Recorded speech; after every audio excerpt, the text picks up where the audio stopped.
Bom pessoal, tudo bom? Esse vídeo aqui que eu estou fazendo agora vai ser só um teste, tá? Porque eu estou gravando agora usando o fone de ouvido como microfone, para ver se melhora o áudio, evita aqueles estalinhos e se fica melhor para vocês poderem ouvir, né, os vídeos. Até porque se uma hora eu for fazer uma live, alguma coisa, eu tenho que ter uma qualidade de áudio um pouco melhor, tá bom?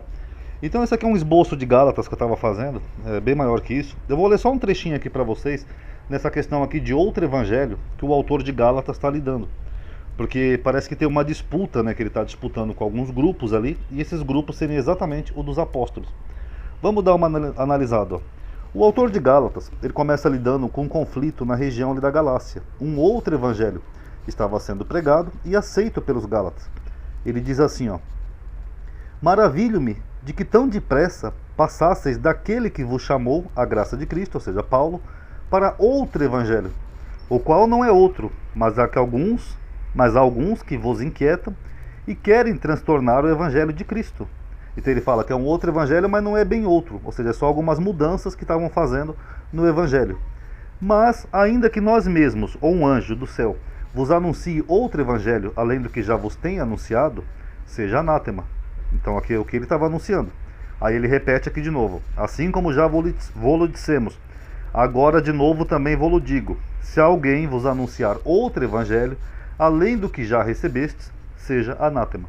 Certo? Então, o autor está lidando com um problema aqui de um outro evangelho, ou corrupções no mesmo evangelho. E Paulo, ele sempre dizia que ele pregava o seu evangelho. Aqui, ó, Romanos 2,16, ó. No dia que Deus há de julgar o segredo dos homens por Jesus Cristo, segundo o meu evangelho, ou seja, o evangelho que ele pregava. Timóteo é o mesmo padrão, ó. Lembra-te que Jesus Cristo, que é da descendência de Davi, ressuscitou dos mortos, segundo o meu evangelho. Beleza. Em Gálatas, o autor expressa a sua rivalidade com os demais apóstolos desde a introdução do livro de Gálatas. Então este outro evangelho que o autor chama de judaizante, né, pessoas que estavam querendo perturbar a liberdade dos Gálatas, podia ser dos apóstolos mesmo. Que nem vocês vê aqui, ó.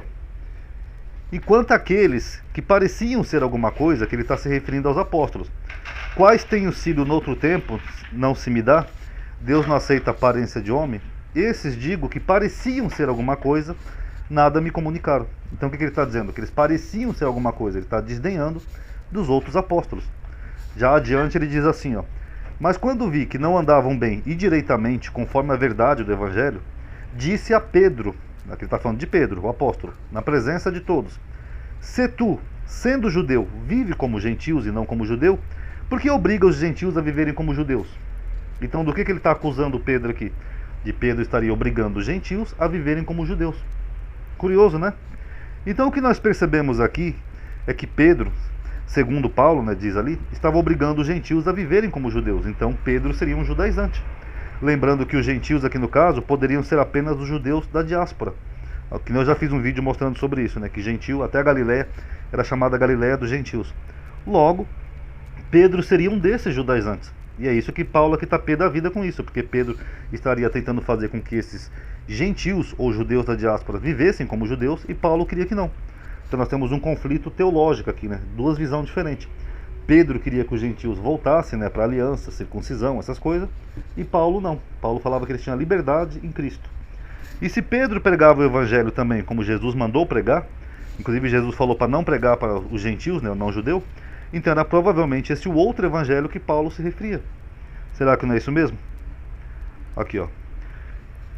Mas faço-vos saber, irmãos, que o evangelho que por mim foi anunciado não é segundo homens, porque não o recebi e nem aprendi de homem algum, mas pela revelação de Jesus Cristo. Então Paulo estava pregando um evangelho que era dele mesmo, que ele não aprendeu com os apóstolos, não aprendeu com Pedro, Tiago, João, Barnabé, os 12 apóstolos de Cristo, e ao mesmo tempo Paulo estava rivalizando com esse outro evangelho que era pregado por Pedro e os demais apóstolos, chamando eles de quê? De judaizantes. Então só que nós vemos que tinha um conflito entre a visão de Paulo e a visão dos apóstolos. Só que tem uma problemática aqui, né? Porque Pedro, segundo o Novo Testamento, ele aprendeu o evangelho do próprio Cristo, andando lá com Jesus na Galileia, em Jerusalém, todo o tempo. Paulo não, Paulo diz que teve uma revelação. E aí, como é que fica? Então isso aqui é só um testezinho aqui de áudio, tá, pessoal? Analisem aí, tirem suas conclusões. Mas é interessante que quando a gente analisa assim, uma epístola mais detalhadamente, a gente começa a observar essas problemáticas, né?